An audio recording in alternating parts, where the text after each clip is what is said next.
I wish I had better news, but I believe there's real issues with the temporary order.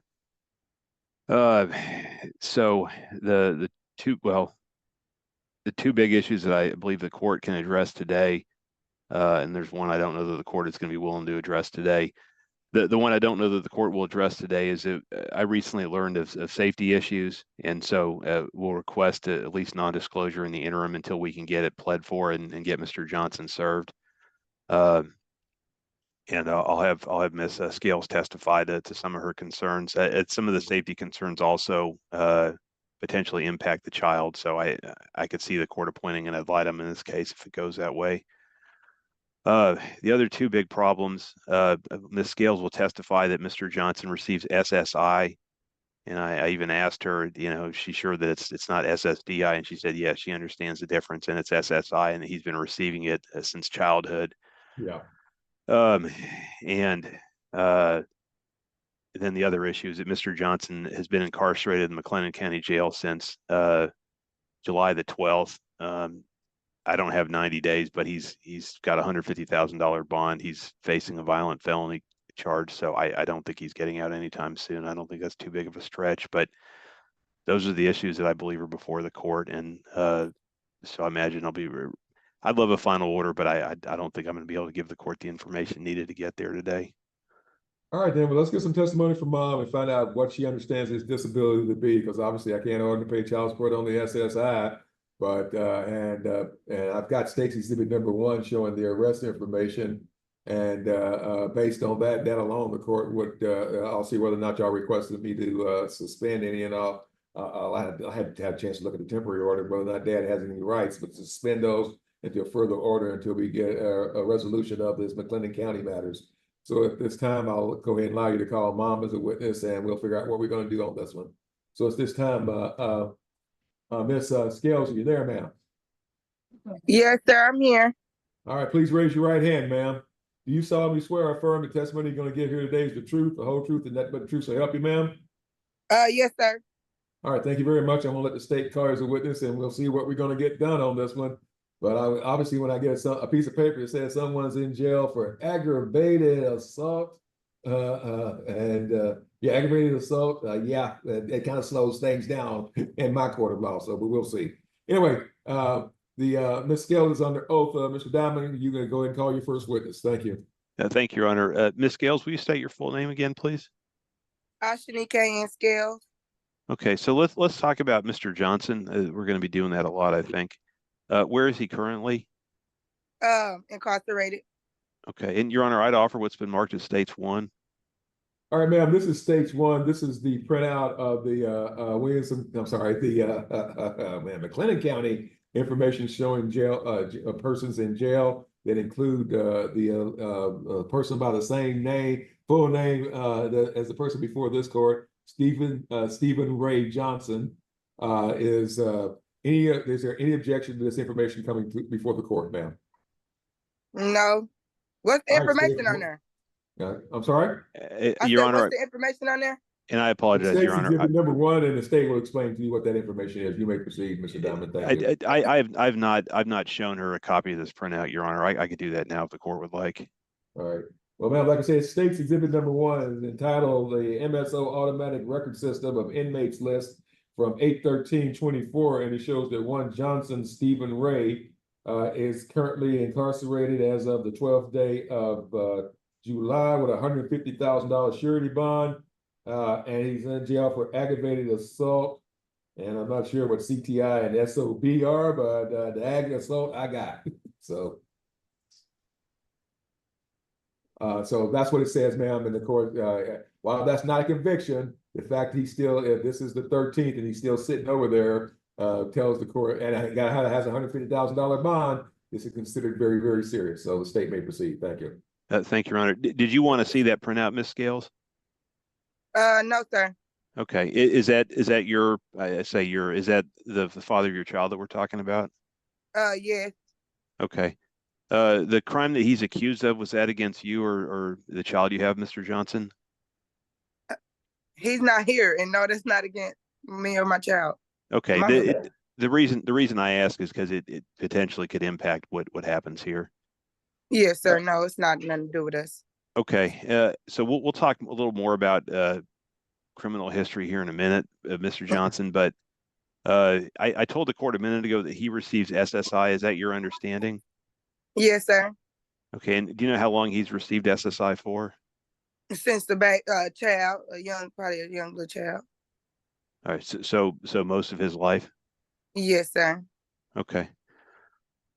All right. I think I've explained to you that based on that, the court is probably not going to be able to order child support. But I take it you're not in agreement with that. No, because I don't understand why not. Yes, ma'am. I'll explain it to you. Here's the deal, man. I- About 6-7 years ago, the Texas legislature passed a statute that says I cannot order someone to pay child support based on Supplemental Security Income, SSI. If they're making third-party money from somewhere else, and sometimes these people do go out and get other jobs, I can order child support based on their jobs, but I cannot order it based on SSI. And the fact that he's in jail and probably getting ready to lose his SSI if he's in there much longer, that's not even going to be there. So again, ma'am, it's the legislature passed the law, says I can't do it. I can't do it. Okay, without the SSI though involved, they still saying that he was not going to be able to be on child support because he's in jail.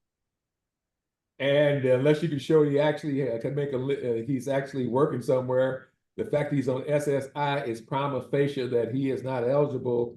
He's not able to work because the federal government is technically giving him the disability he's on is the welfare version of disability because he has not been able to work enough quarters to get disability. So it's all a lot of legal mumbo jumbo, man, but SSI is only given to people when they're adults, when they don't have enough work experience and work time to get Social Security disability. And obviously this gentleman does not have that because he hasn't been able to work for my understanding anything for the 10 years required to get disability. So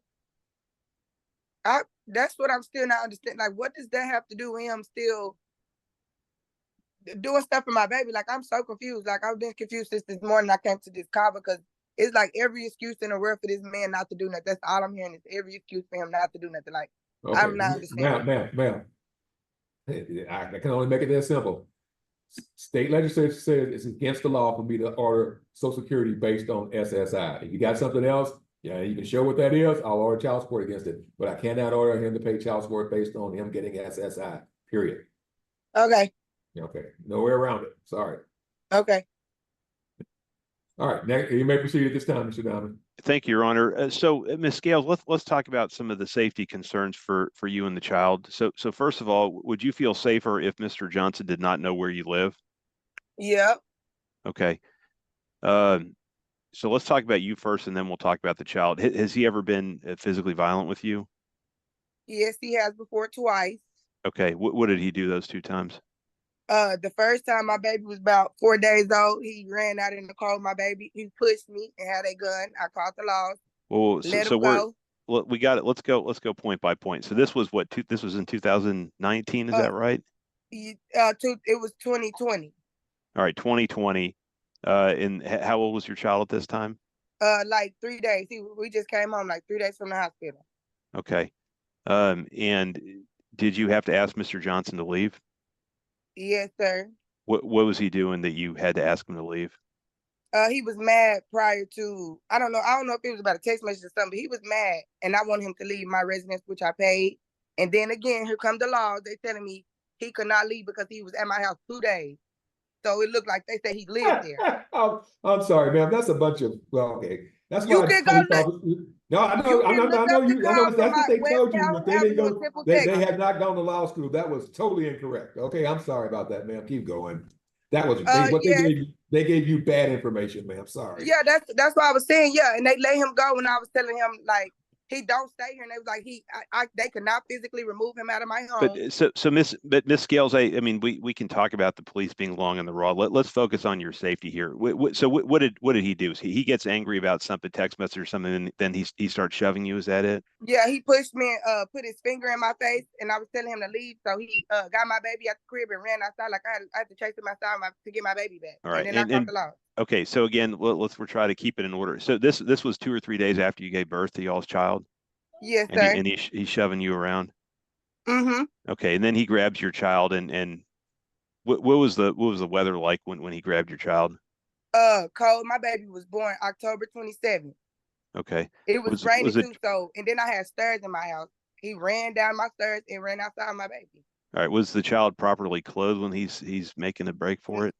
No, my baby only had on socks and a little onesie. No, it was not dressed for them cold weather. Like he was dressed for in the house. Okay, how did you get your child back? I literally had to snatch my baby from him, and I had to call my mother to come too, also, so it wouldn't be too much. Hold on, Mama. Yeah, yes, ma'am. All right, and was there another instance where you had to call the police? Yes, sir. Here at my mother's, we had an altercation here. He pushed me here. He woke up mad. I don't know. I don't remember what he mad for. He woke up mad, shoved me on the bed. He ran outside to his car to get his gun because he is licensed. He was licensed then. He said he was. I guess he was because I called the laws. They pulled up here and they still let him go with the gun. And after everything I told them, they still let him go. Okay. Begging your pardon, Your Honor.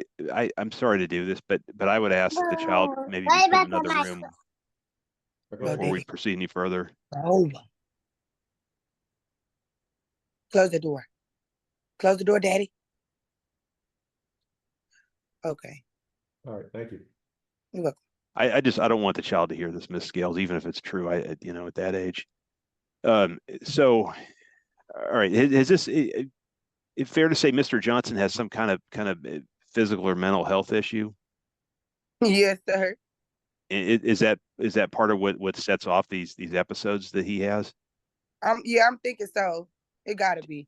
Has he told you what the diagnosis he has is? No, I think I ain't gonna even I think he's kind of embarrassed about it. I don't know. Okay, He really didn't talk about it that much. Yes, ma'am. Okay, so there's a couple of episodes where he's acting erratically. Do you have other concerns about Mr. Johnson having access to the child? No, and only thing else was the driving fast in the car was coming back and forth for my baby. That was it. Cause he's staying in Waco and I'm in Temple, so that's a little 30-minute distance. Okay, so is poor driving a regular thing for Mr. Johnson? Yes, sir. Ma'am, does he have a driver's license? I don't know. Oh, okay. Does he own an automobile? Yeah. Well, he don't own it, but he has one. Had one. Well, he in jail now, so I let. Okay. All right. You may proceed, Mr. Dunn. Thank you, Your Honor. So it's kind of a broad question, Ms. Scales, but is he mentally capable of taking care of a child? I think he can. I don't think he's not just so slow when it comes to kids, but he is a little slow. So I don't know. I really never seen him with kids. Like, even though he had kids before mine, I really just never watched him in father mode or really just watch him, you know what I'm saying? Like from a distance. Like I never just watched him. So I really don't even know. Okay. Can you think of any other safety issues that the court that ought to be aware of before we no, sir, those was all. Okay.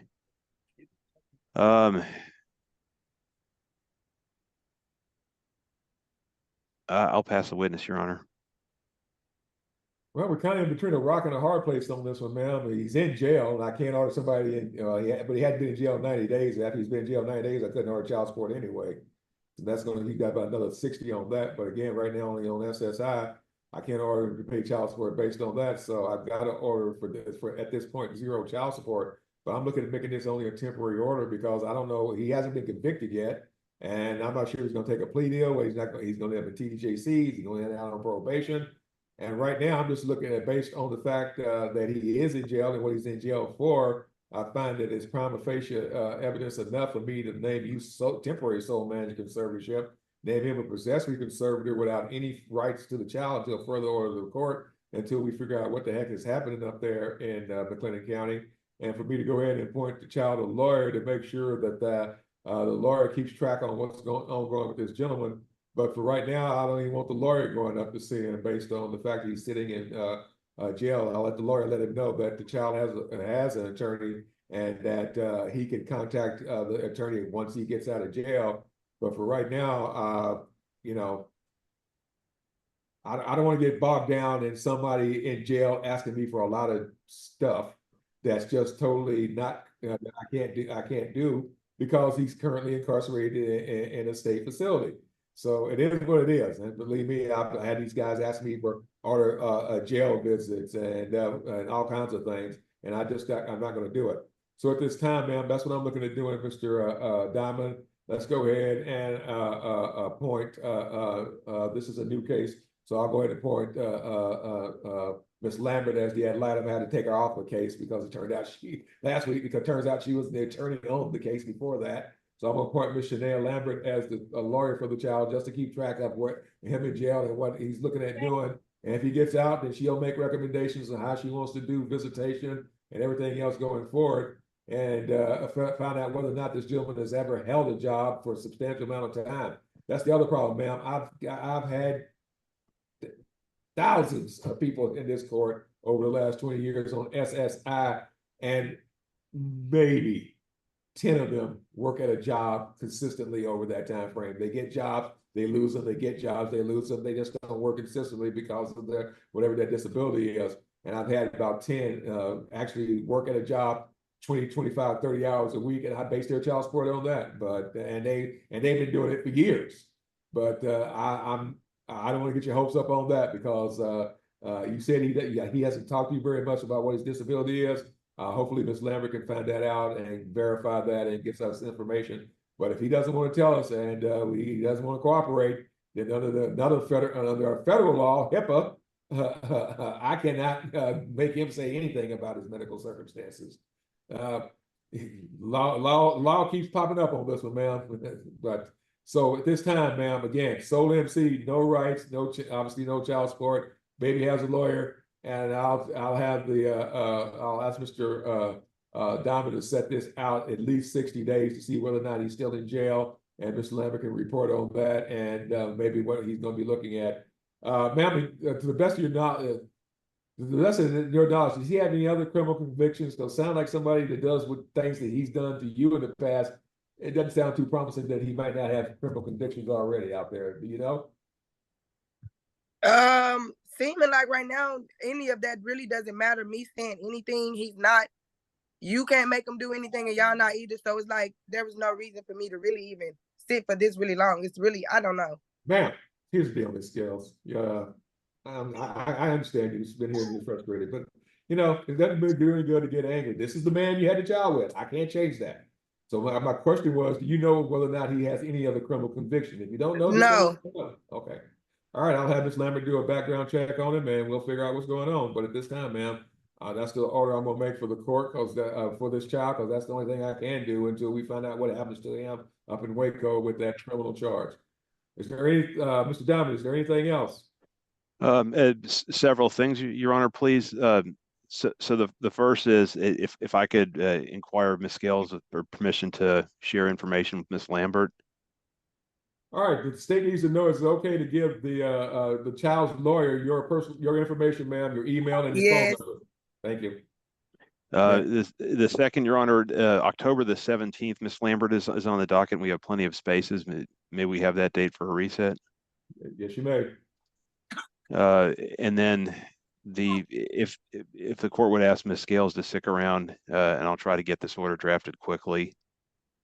And then the last, Scales, again, we don't want to take up more time than necessary, but could you stick around to sign off on this? And next time around, because your baby had lawyers get to go for earlier in the day, so you won't be stuck here at 4:20 next time around, no matter what, because I don't like paying Ms. Lambert all that money to hang around. So we'll get you to your next a lot faster in October. But please stick around to sign off on this order, and we'll get you taken care of, and we'll see you in October, ma'am. All right. Okay.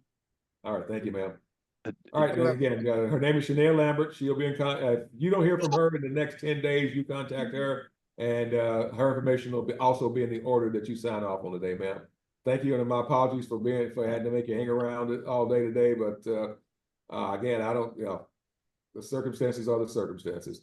Anyway, anything else, Mr. Diamond? Yes, please, Your Honor. Last question is the zero support. Is that going back to April the 1st, which was what the temporary order did, or is it is it not going back so far? All right, the temporary order child support? Yes, sir. The temporary order set up child support and medical Here's the support deal. starting. It's going to start the first day of September, and we'll confirm at the final hearing if he was under SSI at that time and was not working, then I won't reduce it to a judgment. For right now, that data is really lying with him. Okay. Yes, Your Honor. All right. Anything else, then, Mr. Diamond? No, that's it, Your Honor. Thank you. All right. Thank you very much. We're off the record. Good luck, ma'am. And like I say, we'll see you in October. Thank you. Thanks.